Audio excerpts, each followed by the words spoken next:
Well. Seems as if the news is spreading. My God, it made it to Fox News. Fox News, CNN, NBC. Now we just need what? CBS? And the BBC, man! And that Australian news, was it Sky News or something? We need them all to jump on. Maybe a few more that I'm forgetting. Let's check this out here. PlayStation making a big announcement today that is making all kinds of waves across the video game industry and fans and observers here when they announced today that they're no longer going to make physical games for their PlayStation consoles starting in January 2028. So a big announcement here. We've talked recently about this kind of debate between physical media and digital media, and a big step in this conversation today. And so joining us live now to break this down for us, give us some perspective here as well. Pleased to be joined this morning by Kahlief Adams, who is the CEO of Spawn on Me LLC. You may know him from his podcast. Kahlief, thanks so much for joining us here on He looks vaguely familiar. Thanks so much for having me. Excited to talk about all this madness that's happening in the world of video games and PlayStation today. The madness. Was this something that anybody expected or anyone saw coming at this point? I think a lot of folks who have been paying attention and kind of reading the tea leaves have seen that there's going to be a particular kind of change in this space. I think with overall sales being down on physical media and, video gamers now wanting things at their fingertips at all times, this kind of makes that transition not only easier for the platform holders, but gives a space for folks who are really excited about that digital landscape, some excitement for them, but the folks who are collectors are looking for a new solution because this isn't it for what they want. Yeah, well, we remember fans have been fine-tooth combing things, and physical sales aren't as down as they say they are. So, yeah, there's that. And it does make things easier to just press a button, but when you factor in the fact that you don't own it and they can take away the license whenever they feel like it, that's a major issue. You know what I'm saying? So we are going to have to start moving into this whole digital ownership, the ownership of these licenses, because it's definitely going to be an issue in the future, because sooner or later there's going to be some big write-up about them removing some big game, or I see it coming. It's an interesting dynamic because there is so much to be said about the convenience of being able to buy digital, just download it. You don't have to track it down, a physical copy, that kind of thing. But there really still does seem to be an appetite for physical discs and to have that physical copy. I mean, this was a debate that we were just talking about last week. And one thing I gotta say about the physical disc is, even without the license, I mean, even with the fact knowing that what you're purchasing is a license, and a lot of people are saying you're basically renting a license to play the game. People feel like they own the game with a disc. And you almost feel vulnerable with knowing what you know with just a digital, because you can't hold it. You can't touch it. You get what I'm saying? So that's another reason why the physical is such a big thing. Plus, people like to collect. Sony is neglecting the importance of a hobby, of how important hobbies are to people.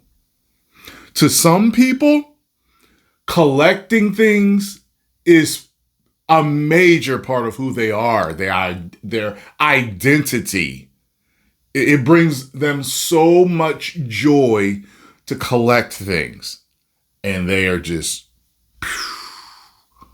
blowing that away.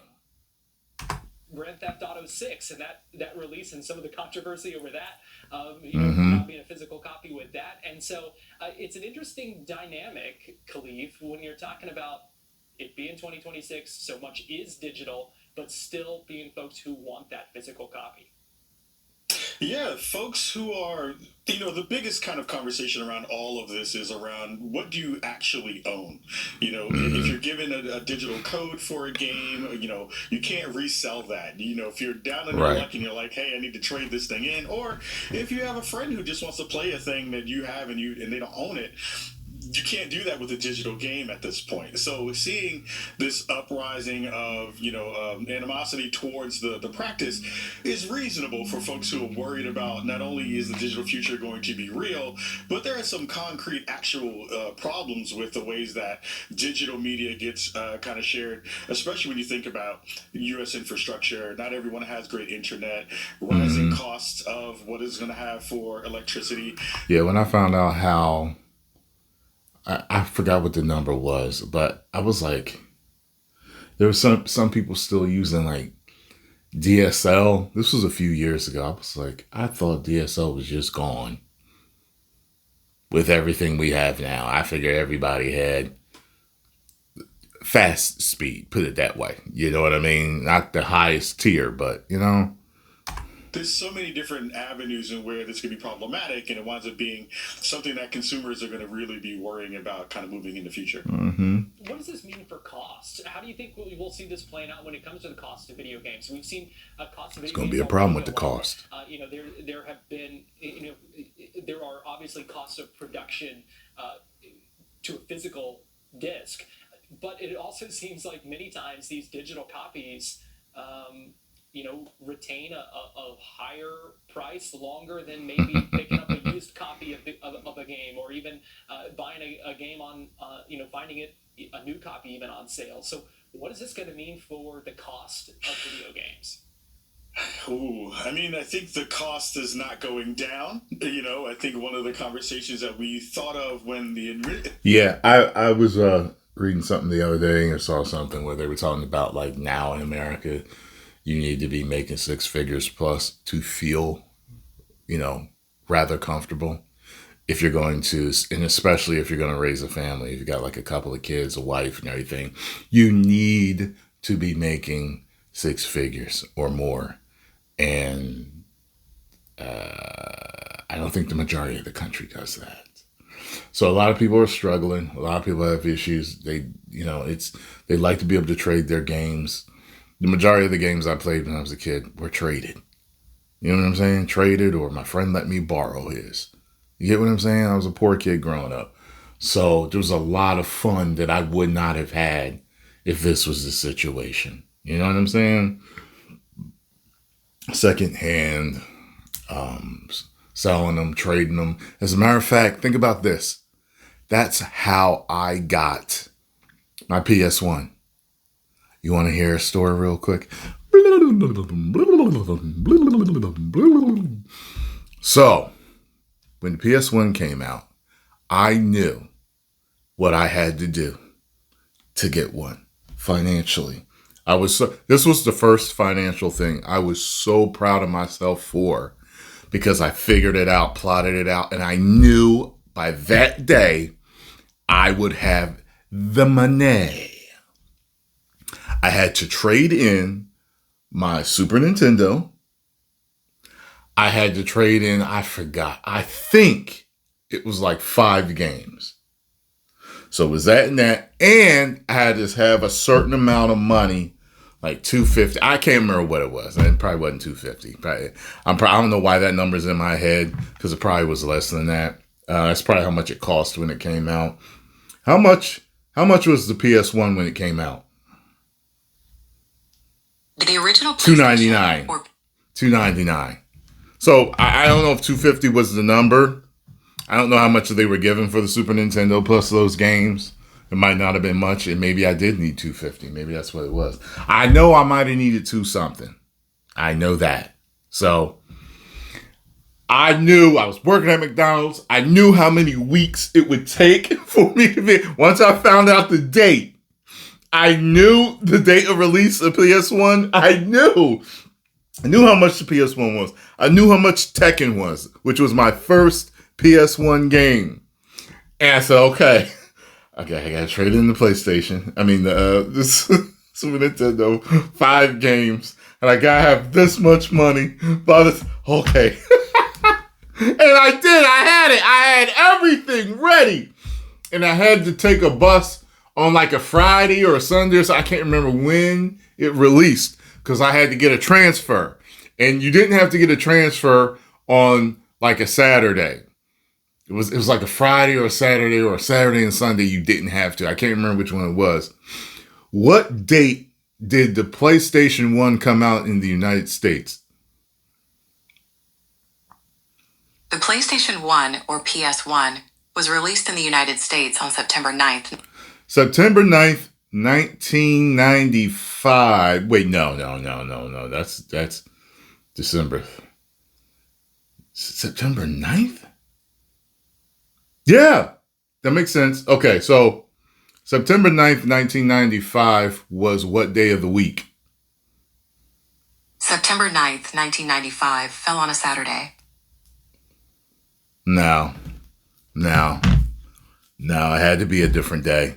Because I remember I had to get a transfer and the bus always ran to the mall on Saturday, straight from where I lived. So I think something's off with that number. I don't think with that day. Anyway, point is, I went in there into Babbage's or Electronic Boutique. It was one of the two. I think it was Electronic Boutique. Traded it all in, brought it home. I'm so happy with myself. Played Tekken all night. Played Tekken all day the next day on Saturday. You know what? Maybe there was an earlier release on Friday. I don't know. But I'm telling you, I vividly remember all of this. So, yeah, that's my point. The fact of the matter is, I wouldn't have been able to do all of that. The only thing I would have been able to trade in would have been my system. That's it. Think about it. If they were all digital, and I would have ended up getting it later because I knew what I had to save and, all that. You know what I'm saying? So that helps people have fun with games that they normally wouldn't have, when they're physical. Initial kind of long ass story. The digital space was happening was you'd see in the PC space, platform holders like Steam and Valve be able to have these huge sales that they would have every year, where you would get a pretty big discount on the games that you were looking forward to or hadn't gotten a chance to play. But for consoles, it winds up being a very different landscape where that has never really happened in that space. Prices have been continuing to go up while also not having any real avenue for sales in those mediums or in those spaces. So I think, the idea of the $80 game is now going to be the floor, and we may see those prices even go up. I mean, the conversation around what would you have been paying for your games in terms of inflation. I don't know if it's the floor yet, but it's getting there. If you were buying them, back in the day and seeing how that inflation has grown, has been an underlying undercurrent of that discussion. But I think what has now moved into the space is the floor used to be 60, now that's moved to 70, and now it's kind of moving towards 80 as being the things you're going to have to spend if you want to play your games these days. And so what does this mean for the future of video games and consoles? Is it still even really fair to call it a console at this point, when you're talking digital only? And just a lot of questions about what this means for the investment. I mean, PlayStation 5, which we're showing right there, not cheap.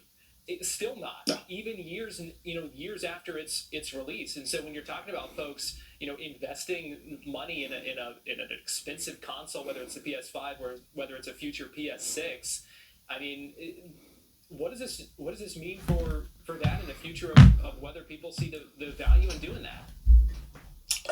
Your digital hobby is going to be the most expensive hobby if you're a video gamer at this point. And I think that's where most of us have landed in this space, with understanding that we've not seen this happen before. Usually the trend is over the life cycle of a console, those prices usually go down.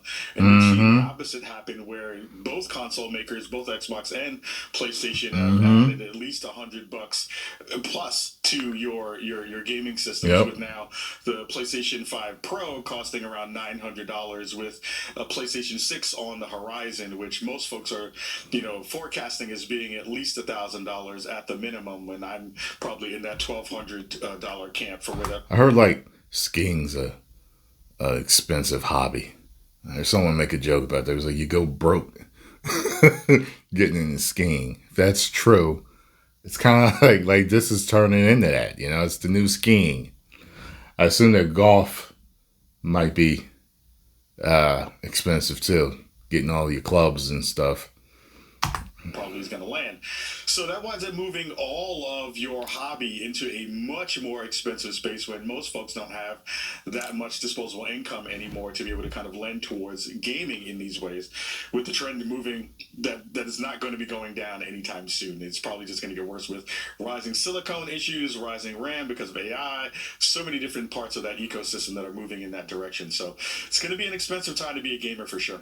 Well, especially with concerns over the lifespan of these things anyway, when it comes to kind of planned obsolescence and things like that. Is it worth dropping that much into it? These are all things that planned obsolescence really coming to a head right now. When I first heard that term, look it up, fellas. The real answer is, how much are you willing to pay to play? I think that winds up landing yeah. So how much do you really care about the hobby? How much are you told you in terms of the hobby technology? But what I do think is that what we'll see in this generation, in this gap generation, will be most folks will stay on the platforms that they're currently on and may not potentially move up.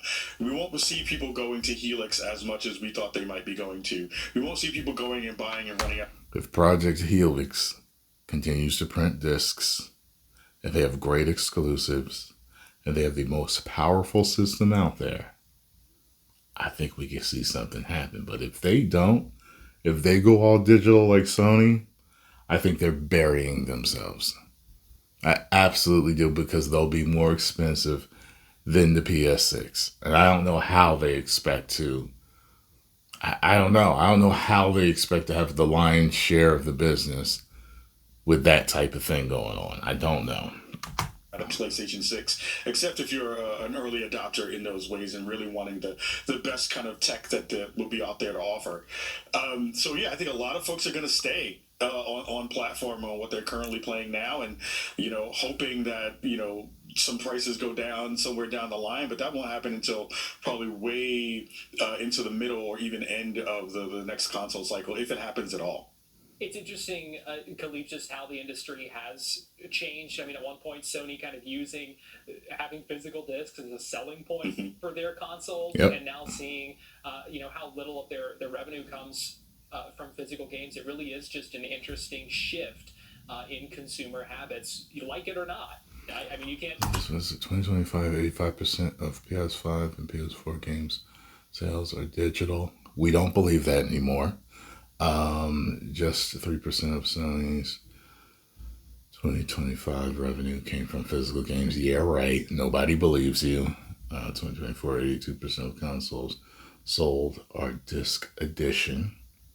I could believe that. And 2025 Nintendo's first year where digital sales overtook their physical. Can't argue with those facts. No, you can't argue with the facts. I mean, personally, I haven't bought a physical game in a very long time, almost probably in a console generation and a half because of that convenience. But I know so many folks who are in the preservation space are worried about this. Again, the larger discussion about like what do you own versus what do you not own. And there's a part of it that is, you want to be able to pass some of that stuff down to a younger generation and say, hey, son, daughter, child, here's the things that I used to enjoy when I was your age, or, you when I was younger. And those folks may not even have the ability to go do that because the hardware will fail at some point. And we will see some changes in that respect. But I do think this does give a space for Xbox and Microsoft, which has been going through a ton of upheaval and some changes, to kind of maybe decide that they want to go physical. Yeah. In different ways. And that might be a boon for them specifically to pull in. Even he knows. In a way that they might have been losing them with a lot of... This is a dude that specializes in gaming. Xbox. Okay? I don't specialize in it, but I'm a damn gamer, and I've been a gamer since I was a kid. I know what I'm talking about. Okay? Make sure you're printing discs. That we've seen over the past year. So this is going to be a very interesting kind of, new definition of what consoles are going to wind up being, while also giving us new understandings of where the floor and ceiling are going to be for a hobby that we all enjoy. That's a good point when you're talking about some of these other companies, because, do they see this as a way they can differentiate themselves? It'll be interesting to watch. You talk about passing things down. I still have my Game Boy Pocket.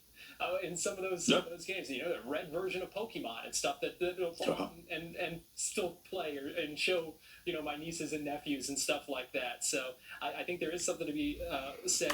He's a smaller YouTuber. I just looked him up. I think I have seen him before. It's good to see you get some shine, brother. You know what I'm saying? On Fox News. You know what I'm saying? For that, we should also note that get national coverage through Sony to get their PS5 discs printed, so there really is no workaround here. There was a developer who said, well, I still want to publish my game in a physical format, so that I think is an interesting note. Last thing here, because we have talked about this, and even saw last week when it comes to licensing, Sony deleting some digital copies of movies from users' accounts for companies they no longer had licensing with. And so I think that's something that's scary, and for folks, even those who do like to download digital copies, as opposed to physical. Is this right now the beginning of the end of physical media, or do you think there is still a life for it in the future? It could be. It could be. I think we all know that they're trying to head towards that. Didn't Best Buy take out their DVD section? So something's up. But I'm like, they cannot get rid of physical media. Like, come on. Let me tell you something. You think you get the backlash now? It ain't nothing like it would be if you were saying you're going to get rid of all physical media. Movies, CDs, TV shows, all that. I think there will be secondary markets where folks will find ways to, find some of those medias on aftermarket markets. But I do think this is probably the death knell of physical media in so many different ways. We've seen movies go this way. We've seen music go this way. Games are kind of the last bastion of kind of staying in that. One thing I don't like about it is they can change the movies. They cut things out. They edit stuff when you're streaming it. But if you got the copy, you got the copy. You know what I'm saying? Base and trying to figure out good ways to give that to players. And this feels like this might be the beginning of the end, or at least the end of the eventual end that we saw coming a couple of years ago. So I'm hoping that folks are able to, on the platform side, find ways to keep people's information safe, because when everything goes digital, that raises the level of potential intrusions for hackers and other things to take your account and potentially do some bad things with those and kind of remove you from having access to your stuff. But also, we're going to need some stopgaps in the middle to be able to help those folks who still have their physical games be able to play those things on whatever the next consoles are going to wind up being. We saw PlayStation already have a modular disk drive that they had with the PlayStation 5. I have a feeling they'll do something similar with the PlayStation 6 and Xbox. Who knows what's happening on that side of the fence yet, because we haven't heard a lot of information just yet about the physical parts of the... Yeah, they both better have a disc player. And the most important thing is they need to keep printing the discs. Say it till I'm blue in the face. I'm sorry, with the Xbox Helix. Yeah, so lots of unknowns, but we're getting there, and hopefully we'll have more information to share pretty soon, hopefully. Well, it's a really interesting conversation to have, and with ramifications, even for folks who aren't video gamers. So I appreciate you joining us, Kahlief Adams, CEO of Spawn on Me LLC. Check out his podcast. We appreciate you joining us here on Fox 35 News Plus today. All right. Thanks so much for having me. Appreciate the time. Good job, bruh. Fellow YouTuber to fellow YouTuber. All right. Well, post the comments down below. Let me know what you think about the situation. If you enjoyed my reaction and commentary, make sure you hit the like button, subscribe, and share with a friend. 10 million subscribers.